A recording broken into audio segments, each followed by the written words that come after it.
Hi everyone. Previous tutorial நம்ம வந்து எப்படி database install பண்றது download பண்றதுன்றதெல்லாம் பார்த்தோம். So இந்த tutorialல வந்து நம்ம எப்படி ஒரு database வந்து create பண்ணி view பண்ணி அதை show பண்றதுன்றத பார்க்க போறோம். இதுக்கு அப்புறம் இருக்கிற செஷன் எல்லாமே queries யூஸ் பண்ணி தான் நம்ம வந்து database யூஸ் பண்ணுவோம். So இன்னைக்கு செஷன்ல வந்து நம்ம MySQL database அப்படினா என்னன்னு பார்க்க போறோம். So MySQL database நீங்க create பண்ணனும் அப்படினா வந்து நீங்க first MySQL command line client அப்படிங்கற application ஓபன் பண்ணனும். So ஓபன் பண்ணீங்கனா அது இந்த மாதிரி command prompt தான் ஓபன் ஆகும். So இதுல install பண்ணும்போது நீங்க என்ன password செட் பண்ணீங்களோ அந்த password கொடுத்து வந்து உங்களோட SQL initiate பண்ணனும். So பண்ணிட்டதுக்கு அப்புறம் இப்போ வந்து நம்ம என்ன பார்க்க போறோம்னா எப்படி வந்து users வந்து யூஸ் பண்றது அப்படின்றது தான் பார்க்க போறோம். உங்க கனெக்ஷன் ஐடி எல்லாமே இங்க வந்திருக்கும். சோ இப்போ டேட்டாபேஸ் எப்படி கிரியேட் பண்றது, அதுக்கு அப்புறம் எப்படி வியூ பண்றது, அதுக்கு அப்புறம் எப்படி ஷோ பண்றது இதெல்லாம் பார்க்க போறோம். சோ இப்போ உங்களோட ஃபர்ஸ்ட் ஸ்கிரிப்ட் query என்னவா இருக்கும்னா உங்க டேட்டாபேஸை கிரியேட் பண்ணனும். ஒரு டேட்டாபேஸ் இருந்தா தான் அதுல வந்து டேட்டாஸ் எல்லாம் ஸ்டோர் பண்ண முடியும். சோ டேட்டாபேஸை கிரியேட் பண்றதுக்கான சிம்பல் என்னன்னா create database அப்படினு கொடுக்கணும். So create database னு மட்டும் கொடுத்தா போதாது, அதோட நேமும் கொடுக்கணும். So create database அப்படினு கொடுத்துட்டு database ஓட நேம் என்னமோ அதை நீங்க இங்க கொடுக்கணும். So நான் இங்க database ஓட நேம் வந்து student அப்படினு கொடுக்கிறேன். So இந்த கமெண்ட் கொடுத்துட்டு semicolon கொடுத்தாதான் இந்த ஸ்டேட்மென்ட் எண்ட் ஆகும். So create database student அப்படினு கொடுத்தீங்கன்னா ஸ்டூடண்ட்ன்ற நேம்ல ஒரு டேட்டாபேஸ் வந்து கிரியேட் ஆகும். So இப்போ நீங்க enter கொடுத்தீங்கன்னா உங்களுக்கு வந்து query okay. So நம்ம கொடுத்த query வந்து கரெக்ட்டா இருந்துச்சுனா query okay, one row affected அப்படினு வரும். So இப்படி தான் உங்களோட டேட்டாஸை வந்து நீங்க கிரியேட் பண்ணனும். இதே மாதிரி நீங்க வந்து வேற டேட்டாஸ் கூட நீங்க கிரியேட் பண்ணிக்கலாம். So இப்போ நான் ஸ்டூடண்ட்னு கிரியேட் பண்ணியிருக்கேன். இப்போ நீங்க எம்ப்ளாயி அப்படினு கூட கிரியேட் பண்ணிக்கலாம். So query okay, one row affected. So இந்த மாதிரி எவ்வளவு டேட்டாபேஸ் வேணாலும் நீங்க கிரியேட் பண்ணிட்டு அந்தந்த டேட்டாபேஸ்க்கு ஏத்த மாதிரி உங்க வேல்யூஸை வந்து ஸ்டோர் பண்ணலாம். இப்போ உங்க கிரியேட்டட் டேட்டாபேஸ்லாம் கிரியேட் ஆயிடுச்சான்னு கன்ஃபார்ம் பண்றதுக்கு நீங்க வந்து show database அப்படினு கொடுக்கலாம். show databases அப்படினு கொடுத்தீங்கன்னா இங்க பாத்தீங்கன்னா எம்ப்ளாயி அப்படிங்கற டேட்டா ஃபர்ஸ்ட் செஷன்ல நான் காமிச்சிருப்பேன். இன்ஃபர்மேஷன் ஸ்கீம், MySQL, பெர்ஃபார்மன்ஸ், ஷகிலா, சிஸ்டம் வேர்ல்ட்னு. இங்க வந்து நான் கிரியேட் பண்ணது ஸ்டூடண்ட் அண்ட் எம்ப்ளாயி.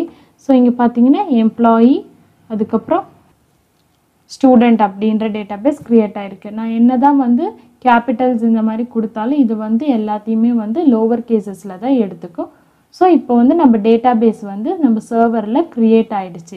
இப்படி தான் உங்க டேட்டாபேஸை வந்து கிரியேட் ஆயிடுச்சா ஷோ பண்றதுக்காக யூஸ் பண்றது தான் வந்து இந்த கமெண்ட் show database. சோ இங்க பாத்தீங்கன்னா நிறைய டேட்டாபேஸ் இருக்கு உங்க சர்வர்ல. இந்த டேட்டாபேஸ்ல நீங்க எதுல வர்க் பண்ணனுமோ அந்த டேட்டாபேஸை சூஸ் பண்ணனும். இப்போ நீங்க ஸ்டூடண்ட்ல வர்க் பண்ணனும்னா ஸ்டூடண்ட்னு சூஸ் பண்ணனும், இல்ல எம்ப்ளாயில வர்க் பண்ணனும்னா எம்ப்ளாயின்னு சூஸ் பண்ணனும். சோ சூஸ் பண்றதுக்கான ஸ்கிரிப்ட் தான் வந்து யூஸ் அப்படிங்கற query language. So use அப்படின்றது எதுக்காகனா எந்த டேட்டாபேஸ்ல நம்ம வர்க் பண்ணனும்ன்றது. சோ அந்த டேட்டாபேஸ் நேம் கொடுக்கணும். சோ எந்த டேட்டாபேஸ் யூஸ் பண்ணுமோ அந்த டேட்டாபேஸோட நேம் இங்க கொடுக்கணும். நான் ஸ்டூடண்ட்ன்றது யூஸ் பண்றனால யூஸ் ஸ்டூடண்ட்னு கொடுக்கிறேன். இப்போ பாத்தீங்கன்னா டேட்டாபேஸ் சேஞ்ச்டு வந்தது. இப்போ நம்ம கண்ட்ரோல் வந்து சர்வர் வந்து ஸ்டூடண்ட் அப்படிங்கற டேட்டாபேஸ்க்கு கொடுத்திருக்காரு. இப்போ எனக்கு ஸ்டூடண்ட்ல யூஸ் பண்ண வேணாம், வேற எதுலயாச்சும் நான் யூஸ் பண்ணனும் அப்படினா அப்போ நீங்க வந்து யூஸ் டேட்டாபேஸ் எம்ப்ளாயி அப்படினு கொடுக்கணும். சோ கரெக்ட்டா கொடுத்தாதான் இந்த கமெண்ட் வரும். இப்போ நீங்க இல்லாத ஒரு டேட்டாபேஸை நீங்க வந்து யூஸ் பண்ணனும் அப்படினு கொடுத்தீங்கன்னா unknown database teacher அப்படினு வரும். சோ நீங்க இந்த டேட்டாபேஸ்ல இருக்கிற டேட்டாபேஸை மட்டும் தான் யூஸ் பண்ண முடியுமே தவிர வேற எதுவும் புதுசா நீங்க யூஸ் பண்ண முடியாது. அப்படி யூஸ் பண்ணனும்னா நீங்க வந்து create database அப்படினு கொடுத்து தான் யூஸ் பண்ணனும். சோ இப்போ நீங்க தவறுதலா வந்து ஒரு டேட்டாபேஸை கிரியேட் பண்ணிட்டீங்க, அதை வந்து delete பண்ணனும் அப்படினா நீங்க வந்து என்னன்னு கொடுக்கலாம்னா drop அப்படிங்கற கமெண்ட் கொடுக்கலாம். சோ drop database அப்படினு சொல்லிட்டு எந்த டேட்டாபேஸை ட்ராப் பண்ணுமோ அந்த டேட்டாபேஸோட நேமை வந்து நீங்கள் கொடுக்கலாம்.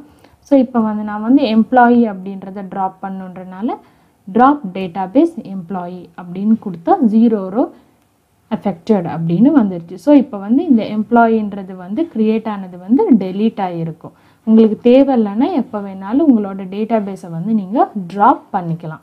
ஸோ இப்போ ட்ராப் ஆகிடுச்சான்றது செக் பண்ணுறதுக்காக நீங்கள் ஷோ டேட்டாபேஸ் அப்படின்னு கொடுத்தீங்கன்னா இப்போ பாருங்கள் இன்ஃபர்மேஷன் MySQL பெர்ஃபார்மன்ஸ் ஷெட்யூலில் ஸ்டூடெண்ட் அப்படின்றது மட்டும்தான் இருக்குது. எம்ப்ளாயின்ற டேட்டாபேஸ் வந்து க்ரியேட் டெலீட் ஆகிருக்கு. ஸோ இந்த மாதிரி தான் வந்து உங்கள் டேட்டாபேஸை வந்து நீங்கள் யூஸ் பண்ணணும்.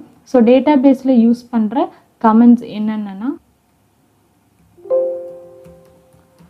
create, drop, show, use. So இது எல்லாமே தான் டேட்டாபேஸில் யூஸ் பண்ணுற கமெண்ட்ஸ். ஸோ இந்த கமெண்ட்ஸை யூஸ் பண்ணி தான் queryன்னு சொல்லுவோம். ஸோ இந்த queryயை யூஸ் பண்ணி தான் நம்ம வந்து creating a database, already created drop பண்ணுறது, டேட்டாபேஸை வியூ பண்ணுறது, அதுக்கப்புறம் டேட்டாபேஸை செலக்ட் பண்ணி அதில் ஒர்க் பண்ணுறதுக்கு யூஸ் அப்படின்னு நம்ம யூஸ் பண்ணுவோம். ஸோ நெக்ஸ்ட் என்ன பார்க்க போகிறோன்னா MySQLல எப்படி டேபிள்ஸை க்ரியேட் பண்ணுறது. டேட்டாபேஸ் க்ரியேட் பண்ணியாச்சு. ஸோ டேட்டாபேஸ் க்ரியேட் பண்ணதுக்கப்புறம் வந்து அதில் எப்படி டேபிள்ஸை க்ரியேட் பண்ணணும்னு. ஸோ டேபிள்ஸ் எப்படி க்ரியேட் பண்ணுவீங்கன்னா அதுக்கான சின்டாக்ஸ் தான் வந்து இது. ஸோ சின்டாக்ஸ் வந்து என்னென்னு கொடுப்பீங்கன்னா ஒரு டேபிளை க்ரியேட் பண்ணுறதுக்கு ஃபஸ்ட்டு க்ரியேட் அப்படின்ற கமெண்ட் கொடுத்து டேபிள்னு கொடுத்து டேபிள் நேம்னு கொடுக்கணும். ஸோ இந்த டேபிள் நேம் கொடுத்ததுக்கப்புறம் அந்த டேபிளில் என்னென்ன காலம் இருக்குன்றதை கொடுக்கணும். ஸோ காலம் நேம்னு கொடுத்ததுக்கப்புறம் அந்த காலம் வந்து என்ன டேட்டா டைப்பில் இருக்கணும்னு கொடுக்கணும். இன்டீஜரா கேரக்டரா அந்த மாதிரி. அதுக்கப்புறம் காலம் டு டைப். ஸோ இந்த மாதிரி இந்த ஓப்பன் ப்ராக்கெட்குள்ளே நீங்கள் வந்து ரவுண்ட் ப்ராக்கெட்டில் எவ்வளோ காலம் நேம் வேணாலும் கொடுத்துக்கலாம். ஸோ காலம் 1 காலம் 2 அப்படின்னு சொல்லிட்டு டைப் மட்டும் உங்கள் டேட்டாக்கு ஏற்ற மாதிரி கொடுத்துக்கோங்க. இப்போ காலம் நேம் n வரைக்கும் நீங்கள் கொடுத்துக்கலாம். ஸோ கொடுத்துட்டு க்ளோஸ் பண்ணி செமிகோலன் வச்சிட்டிங்கன்னா அந்த ஸ்டேட்மெண்ட் வந்து அதோட எண்ட் ஆகுதுன்னு அர்த்தம். அப்போ தான் வந்து உங்கள் கோட் வந்து எக்ஸிக்யூட் ஆகும். நீங்கள் எந்த ஸ்டேட்மெண்ட் எழுதினாலும் செமிகோலன் வச்சு தான் எண்ட் பண்ணணும். நீங்கள் செமிகோலன் வைக்காத எண்ட் பண்ணிங்கன்னா இன்னும் அந்த query வந்து எண்ட் ஆகலை அப்படின்றது தான் மீனிங். ஸோ இந்த காலம் நேம் அப்படின்றது வந்து நார்மலாக ப்ரோக்ராமிங்கில் இருக்கிற டேட்டா டைப் மாதிரி தான். ஸ்ட்ரிங் நேம்னு கொடுத்தா ஸ்ட்ரிங்ன்றது டைப் ஆஃப் டேட்டா, நேம்ன்றது அதோட வேரியபிள். ஸோ இப்போ நீங்கள் என்ன பண்ணுறீங்கன்னா MySQLல கமெண்ட் லைன் கிளைண்ட்டை ஓப்பன் பண்ணிட்டு டேட்டாபேஸ் என்ன இருக்கோ அந்த டேட்டாபேஸை வந்து வியூ பண்ணுங்கள். ஸோ இங்கே பார்த்தீங்கன்னா நம்ம ஆல்ரெடி க்ரியேட் பண்ண ஸ்டூடெண்ட் அப்படின்ற டேட்டாபேஸ் இருக்குது. ஸோ அதை யூஸ் பண்ணணுன்னா நீங்கள் யூஸ் ஸ்டூடெண்ட்டுன்னு கொடுங்க. ஸோ இப்போ கண்ட்ரோல் வந்து ஸ்டூடெண்ட் டேட்டாபேஸ்க்குள்ளே இருக்குது. ஸோ இப்போ என்னென்ன ஆப்ரேஷன்லாம் பண்ணுறீங்களோ அது எல்லாமே ஸ்டூடெண்ட் டேட்டாபேஸில் தான் நீங்கள் வந்து பண்ண போகிறீங்க. ஸோ நெக்ஸ்ட் வந்து நீங்கள் என்ன கொடுக்கணுன்னா ஒரு டேபிளை க்ரியேட் பண்ணுறதுக்கு so create table name. So உங்கள் டேபிள் நேம் வந்து என்ன வேணாலும் கொடுக்கலாம். நான் இங்கே என்னென்னு கொடுக்க போகிறேன்னா ஸ்டூடெண்ட் டீட்டெயில் அப்படின்னு கொடுக்க போகிறேன். ஸோ ஸ்டூடெண்ட் டீட்டெயில் அப்படின்னு கொடுக்கணும். உங்கள் டேபிள் நேம் வந்து உங்களோட டேட்டாஸ்க்கு ரிலேட்டடாக தான் இருக்கணும். ஸோ டேபிள் நேம் ஒரு மாதிரி அது உள்ளுக்கு இருக்கிற டேட்டாஸ் வேறு மாதிரியே இருந்துச்சுன்னா அது வந்து மிஸ்மேட்ச் ஆகும். ஸோ ஸ்டூடெண்ட் டீட்டெயில்னு கொடுத்துட்டு நான் நேம்னு கொடுக்குறேன். நேம் என்ன மாதிரி இருக்கணும்னா கேரக்டராக இருக்கணும். ஸோ கேரக்டர்ன்றது எனக்கு மேக்ஸிமம் எவ்வளோ லென்த்துன்னு தெரியாது. ஸோ அதனால் நான் வந்து அப்ராக்சிமேட்டாக வேர் ஆஃப் 20ன்னு கொடுக்குறேன். நீங்கள் 50 கூட கொடுத்துக்கலாம், இல்லை 100ன்னு கூட கொடுத்துக்கலாம். ஸோ நெக்ஸ்ட்டு காலம் நேம் வந்து ரெஜிஸ்டர் ஐடின்னு கொடுக்குறேன். ஸோ ரெஜிஸ்டர் ஐடினா எய்தர் அது ஆல்ஃபா நியூமெரிக்காவும் இருக்கலாம், இல்லைன்னா வெறும் நியூமெரிக்காவும் இருக்கலாம். ஸோ நியூமெரிக்காக இருக்கணுன்றதுக்காக நான் இன்ட் அப்படின்னு கொடுக்குறேன். இப்போ பார்த்தீங்கன்னா உங்கள் டேபிள் வந்து க்ரியேட் ஆகிடுச்சு. ஸோ உங்கள் டேபிள் டேட்டாபேஸில் க்ரியேட் ஆகிடுச்சா அப்படின்றத வந்து பார்க்குறதுக்கு கமெண்ட்ஸ் இருக்குது. இப்போ வந்து நேம் அப்படின்ற காலம் நேம் கேரக்டர்ஸாகவும் ரெஜிஸ்டர் ஐடின்றது இன்டீஜர் டைப்பாகவும் க்ரியேட் ஆகிருக்கும். ஸோ இந்த மாதிரி உங்கள் டேபிள்ஸில் எவ்வளோ டேட்டாபேஸில் எவ்வளோ டேபிள்ஸ் வேணாலும் க்ரியேட் பண்ணிக்கலாம். இப்போ ஷோ டேபிள்ஸ் அப்படின்னு கமெண்ட்ஸ் கொடுத்தீங்கன்னா உங்கள் டேட்டாபேஸில் இருக்கிறதுல எத்தனை டேபிள்ஸ் இருக்குதுன்னு தெரியும். பார்த்தீங்கன்னா டேபிள்ஸ் இன் ஸ்டூடெண்ட் வந்து ஒரே ஒரு டேபிள் தான் இருக்குது, ஸ்டூடெண்ட் டீட்டெயில். ஸோ இப்போ நீங்கள் இன்னொரு டேபிள் வேணும் அப்படின்னா வந்து வேறு டைப் ஆஃப் டேட்டாஸ் எல்லாம் ஸ்டோர் பண்ணுறதுக்கு தனித்தனியான டேபிளில் நீங்கள் வச்சு மெயின்டைன் பண்ணலாம். ஸோ இப்போது இந்த டேபிளை பற்றின டிஸ்கிரிப்ஷன். ஸோ டிஸ்கிரிப்ஷன்னா இப்போ ஆல்ரெடி க்ரியேட் ஆகிருக்கு, உங்களுக்கு தெரியல எப்படி டேபிள் டிஸ்கிரைப் ஆகிருக்குன்னா நீங்கள் வந்து யூஸ் பண்ணலாம். ஸோ டிஸ்கிரைப் டேபிள்னு கொடுக்கக்கூடாது, டிஸ்கிரைப் அந்த பர்டிகுலர் டேபிள் நேம் கொடுக்கணும். ஸோ டிஸ்கிரைப் ஸ்டூடெண்ட் டீட்டெயில் அப்படின்னு கொடுக்கணும். ஸோ டிஸ்கிரைப் ஸ்டூடெண்ட் டீட்டெயில்னு கொடுத்தீங்கன்னா ஸ்ட்ரக்சர் ஆஃப் அ டேபிள் தெரியும்.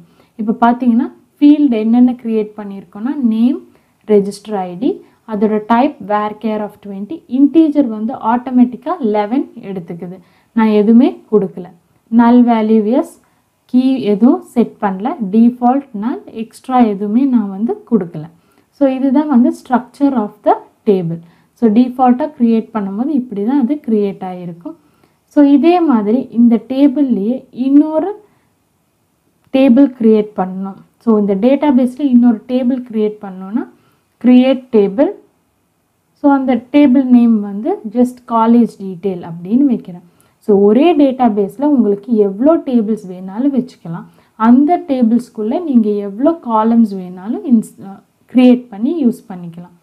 இப்போ வந்து நான் க்ரியேட் டேபிள் காலேஜ் டீட்டெயில்னு காலேஜ் நேம் அப்படின்னு கொடுக்குறேன். காலேஜ் நேம்ன்றது கேரக்டரில் தான் இருக்கணும், அதனால வேர்கேர் ஆஃப் 50 இல்லைன்னா 100ன்னு கூட கொடுக்கலாம். ஸோ கொடுத்துட்டதுக்கப்புறம் அட்ரஸ் வேர்கேர் ஆஃப் 50 அப்படின்னு கொடுத்து செமிகாலன் வச்சு க்ளோஸ் பண்ணிட்டீங்கன்னா உங்களோட query வந்து க்ரியேட் ஆகிருக்கும். ஸோ இப்போ நீங்கள் ஷோ டேபிள்ஸ் கொடுத்தீங்கன்னா உங்கள் ஸ்டூடெண்ட் டேட்டாபேஸ் டேபிள்ஸ்குள்ளே 2 டேபிள் வந்து வியூ ஆகும்.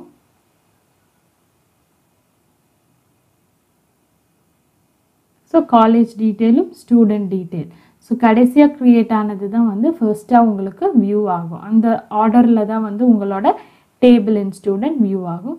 ஸோ நெக்ஸ்ட்டு டிஸ்கிரைப் அப்படின்னு கொடுத்துட்டு காலேஜ் டீட்டெயில்னு கொடுத்தீங்கன்னா உங்கள் காலேஜ் டீட்டெயில் டேபிளோட ஸ்ட்ரக்சர் வந்து விசிபிளாக இருக்கும்.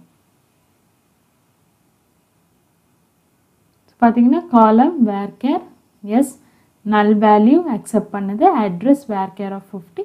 ஸோ இந்த மாதிரி நீங்கள் எவ்வளோ டேபிள்ஸ் வேணாலும் ஒரு ஸ்டூடெண்ட் ஒரு டேட்டாபேஸ் கீழே க்ரியேட் பண்ணி நீங்கள் மெயின்டைன் பண்ணலாம்.